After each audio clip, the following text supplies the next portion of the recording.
I've been going through Tony Geminani's book, testing some of his rules, his theories, techniques, and soon, probably next week, I'm going to go through and make his entire recipe and compare it to a couple of mine. But for now, what I did was experiment using the Autolyse method.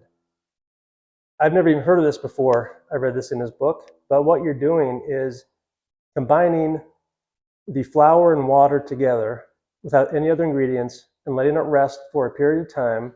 Tony recommends anywhere between 30 minutes and 8 hours. And the theory is when you do this, the gluten bonds develop faster, stronger. It's like you're giving them a head start.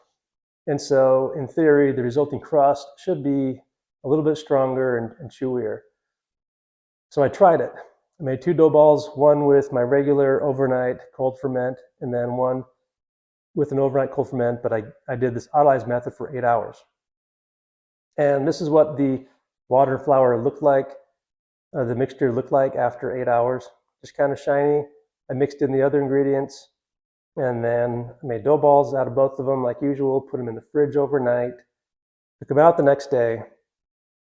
The only difference that I noticed at this point was the Autolyse method was, it was rising a little bit slower.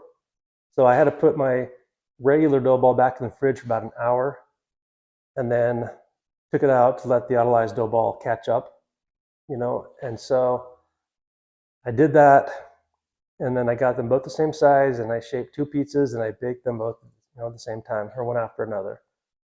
And here's what I learned. I learned that the 2 pizzas were identical.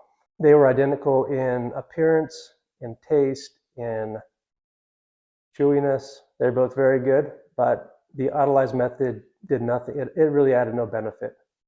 And so, like you've heard me say before, if I can eliminate a step or an ingredient or a process, I'm going to do it to make my life more simple, as long as I don't sacrifice any quality, which I'm not.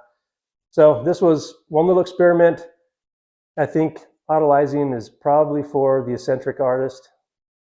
It just yielded no significant or no advantage at all that I could tell. I know there's different ways of doing the Autolyse method, and maybe this isn't the best way to do it. Maybe, I don't know. Logically, I'm thinking through this, and I just don't really see how mixing water and flour together and letting it rest for a relatively short while, is going to change anything.